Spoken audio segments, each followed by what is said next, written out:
Hello बच्चों, आज हम स्टडी करेंगे कि प्रबल वैद्युत अपघट्य और दुर्बल वैद्युत अपघट्य के तनुकरण के साथ में जो मोलर चालकता है वो किस प्रकार प्रभावित होती है। तो इसमें सबसे पहला है हमारे पास में कि प्रबल वैद्युत अपघट्य।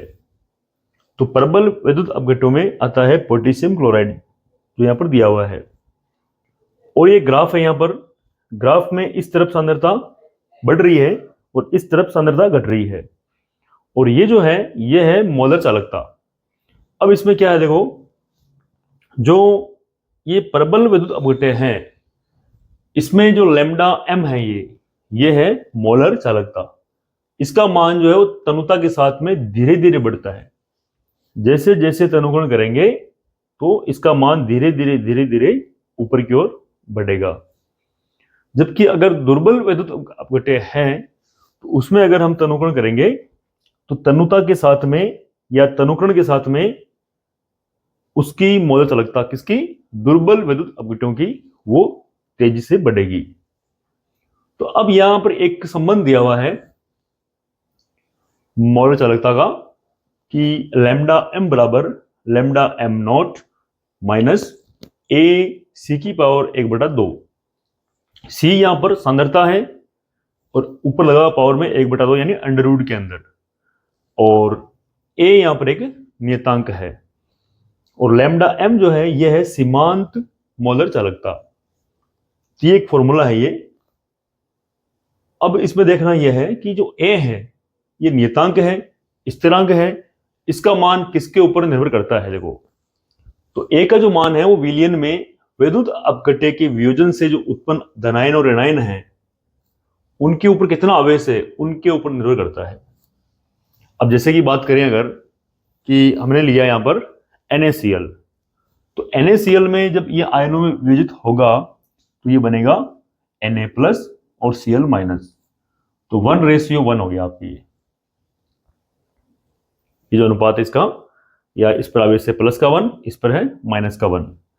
और इसकी बात करें यहां पर CaCl2, तो ये होता है Ca+2 और ये होता है Cl-1, तो 2 - 1 यहां पर ये हो जाएगा।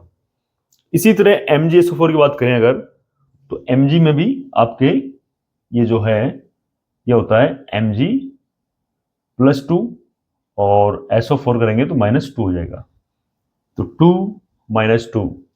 तो ये क्या है, ये इनके ऊपर आवेश है, आयनों के ऊपर जो आवेश है इनके ऊपर निर्भर करता है किसका मान, स्थिरांक ए का मान। तो अब देखो, कोलराउस नाम का वैज्ञानिक था जिसने बताया कि NaX, X यहां पर हेलोजन है, एवं KX यानी सोडियम हैलाइड और पोटेशियम हैलाइड के लैम्डा एम के मानों का जो अंतर है, लैम्डा नॉट एम है ये मतलब सीमांत मोलर चालकताओं का जो अंतर है वो किसी भी x के लिए लगभग स्थिर रहता है। किसी भी x यानी x का मान यहां पर चेंज हो सकता है, जबकि Na और पोटेशियम यहां पर सेम रहेगा। जैसे कि यहां पर ले लिया हमने KCl की सीमांत मोलर चालकता, और यहां ले लिया हमने NaCl, इसकी सीमांत मोलर चालकता। जो अंतर है इन दोनों के बीच का वो मिलेगा हमें 23.4। अब यहां पर आप ये X जो Cl है, क्लोरीन है, इसको हटा के चेंज कर दो और ब्रोमीन लगा दो, तो Br करोगे तो भी आपको यही मान मिलेगा इनके अंतर का, और आयोडीन लगाओगे दोनों जगह, X का मान चेंज करोगे तो भी आपको यही मिलेगा। तो मतलब NaX और KX की बात करें तो इनकी जो सीमांत मोलर चालकताओं जो अंतर है वो X का मान चाहे कुछ भी हो उसके लिए वो सेम रहेगा, स्थिर रहेगा। तो ये थोड़ा सा हमें ध्यान देना है। और ये बात किसने बताई, ये बताई थी कोलराउस, जिसके बारे में अभी हम डिस्कस करने वाले हैं। इसी तरह अगर यहां पर X का मान यानी हेलोजन का मान अलग अलग आ जाए, हैलाइड का मान अलग हो, यानी ये NaBr है, ये NaCl है। अब यहां पर जो धातु है वो सेम है लेकिन हेलोजन अलग अलग है, और यहां पर KBr और KCl, तो यहां पर भी धातु जो है पोटेशियम सेम है लेकिन हेलोजन अलग अलग है। इनका जब अंतर निकालेंगे तो वो मिलेगा हमें 1.8 Simon centimetre square mole inverse. तो ये सारा काम ये जो है ये कोलराउस ने अपने प्रयोगों में निकाल के दिया था। इसके बाद में कोलराउस ने एक नियम दिया और वो नियम ऐसा है जैसा कि यहां पर बताया हुआ है कि एक विद्युत अपघट्य की सीमांत मोलर चालकता। अब एक कोई सा भी विद्युत अपघट्य ले लो, जैसे कि NaCl ले लो या KCl ले लो, कोई सा भी ले लो, उसकी अगर हमें सीमांत मोलर चालकता निकालनी है तो उसको हम व्यक्त करेंगे उसके धनायन और ऋणायन के अलग अलग योगदान के योग के रूप में। अब जैसे कि NaCl में हमें पता है कि Na प्लस बनता है आयन, एक बनता है Cl माइनस, तो एक तो गया धनायन, एक हो गया ऋणायन। तो जैसे कि यहां पर ये NaCl की हम निकालेंगे मोलर चालकता, तो वो होगी एक तो लैम्डा Na प्लस नॉट, ये होगी इस सोडियम आयन की सीमांत मोलर चालकता, और दूसरा हो गया Cl माइनस, ये हो गई क्लोरीन, ये क्लोराइड आयन जो है उसके Cl माइनस जो आयन है उसकी सीमांत मोलर चालकता। इन दोनों का जो योग है वो NaCl की सीमांत मोलर चालकता को व्यक्त करेगा, इसका योग जो है। तो यही नियम है कोलराउस का नियम कि भाई किसी भी विद्युत अपघट्य की अगर हमें सीमांत मोलर चालकता निकालनी है तो उसके धनायन और ऋणायन की जो अलग अलग सीमांत मोलर चालकता है उसको ऐड कर दो। तो जैसे यहां पर ऐड कर दिया। अब NaCl की जो सीमांत मोलर चालकता को हम Na प्लस तथा Cl माइनस की सीमांत मोलर चालकता के योग के बराबर लिख सकते हैं इसके नियम के अनुसार। और व्यापक रूप से अगर हम कोई फॉर्मूला बनाए भाई सभी के लिए लागू हो जाए तो ये हो गया lambda m not V plus lambda plus not और V minus lambda minus not. अब ये जो क्या है देखो, ये है आयनों की संख्या। V प्लस आ रहा है, धनायन कितने हैं उनकी संख्या आएगी, और V माइनस क्या ऋणायन कितने हैं उसकी संख्या आएगी। जैसे कि यहां पर हमारे पास दिया हुआ है CaCl2, तो ClCl2 हम जानते हैं कि अगर ये वियोजित होगा तो एक तो बनेगा Ca+2 और दो बनेंगे क्लोरीन के आयन, क्योंकि Cl2 है यहां पर। तो इस माइनस वाले ऋणायन के दो आयन है, तो यहां लैम्डा नॉट Cl माइनस करके अगर दो लगा दो तो यहां पर V माइनस का जो मान है वो 2 हो गया। और कैल्शियम आयन जो है वो 1 है यहां पर, तो इसके आगे 1 ही रहेगा। तो V प्लस और V माइनस जो है वो धनायनों और ऋणायनों की संख्या है, ये आपको ध्यान देना है वियोजन के बाद में। तो सारा जो पढ़ रहे हैं अपन ये सिर्फ हम परबल विद्युत अपघट्य के बारे में ही पढ़ रहे हैं और उसी के अकॉर्डिंग ये कोलराउस का नियम आया है। अब देखो दुर्बल विद्युत अपघट्यों के लिए बात करें अगर हम, तो उसमें क्या होता है कि जैसे जैसे हम तनुता बढ़ाते हैं तो उसका जो वियोजन है आयनों में टूटने का जो क्षमता है वो बढ़ जाती है, और जैसे जैसे हम सांद्रता बढ़ाएंगे वैसे वैसे उनका वियोजन कम हो जाएगा। तो देखें एसिटिक अम्ल जैसे दुर्बल विद्युत अपघट्य उच्च सांद्रता पर अल्प वियोजित होते हैं, यानी वो आयनों में ज्यादा वियोजित नहीं होते हैं अगर उनकी सांद्रता अधिक है। तो उस कंडीशन में लैम्डा m यानी मोलर चालकता में तनुता के साथ जो वृद्धि होती है वो वियोजन की मात्रा में वृद्धिकरण होती है, यानी जैसे जैसे हम तनुता करेंगे वियोजन की मात्रा बढ़ जाएगी, और जितनी ज्यादा वियोजन की मात्रा बढ़ेगी मोलर चालकता मान बढ़ेगा। तो यहां पर ध्यान देना, तनुता बढ़ने पर इसमें मोलर चालकता में वृद्धि होती है। कारण क्या है? क्योंकि वियोजन की मात्रा में भी वृद्धि हो गई।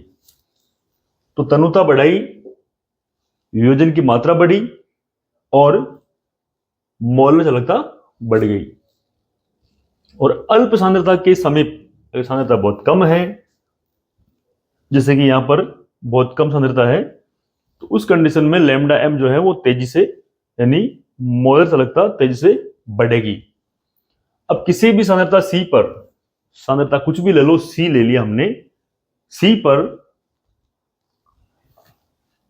यदि वियोजन की मात्रा अल्फा है, अल्फा क्या है? ये वियोजन की मात्रा में कितने आयनों में टूटेंगे ये हो, तो इसे सांद्रता C पर मोलर चालकता लैम्डा m एवं सीमांत मोलर चालकता लैम्डा m नोट के अनुपात के निकट माना जा सकता है। किसको? वियोजन की मात्रा को। तो अल्फा बराबर होता है लैम्डा m बटा लैम्डा m नॉट।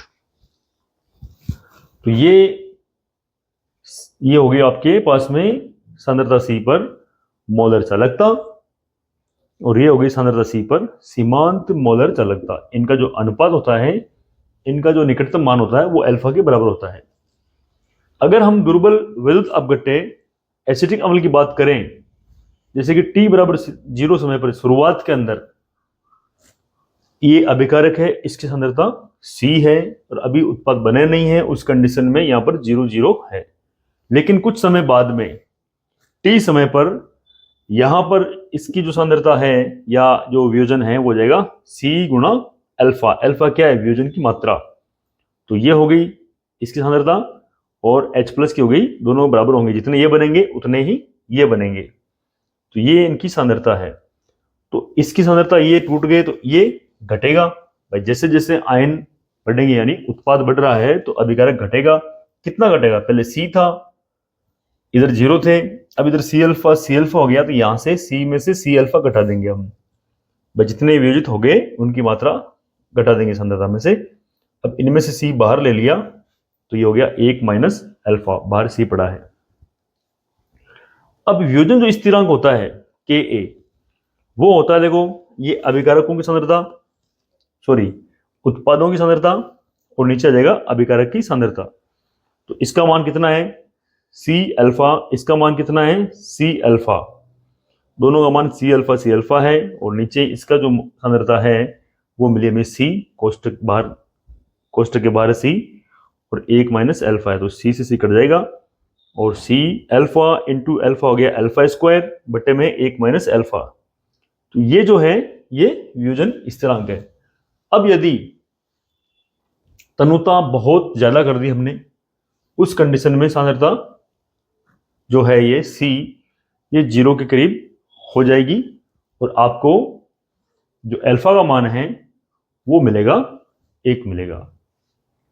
तो वहां हमें ज्यादा देखना नहीं है। तो ये देखो तेजी से बढ़ रहा है, यहां पर जैसे जैसे तनुता बढ़ेगी सांद्रता का मान घटेगा और मोलर चालकता का मान बढ़ेगा, अनंत की ओर बढ़ेगा। तो ये है मोलर चालकता पर दुर्बल और प्रबल विद्युत अपघट्यों का प्रभाव। और इसी के अंदर कोलराउस का नियम आया है, जो बोर्ड एग्जाम के लिए बहुत ज्यादा इंपॉर्टेंट है, और ये फॉर्मूला भी आपको याद रखना है वियोजन स्थिरांक का। इसी के साथ ये टॉपिक अपना कंप्लीट हो गया।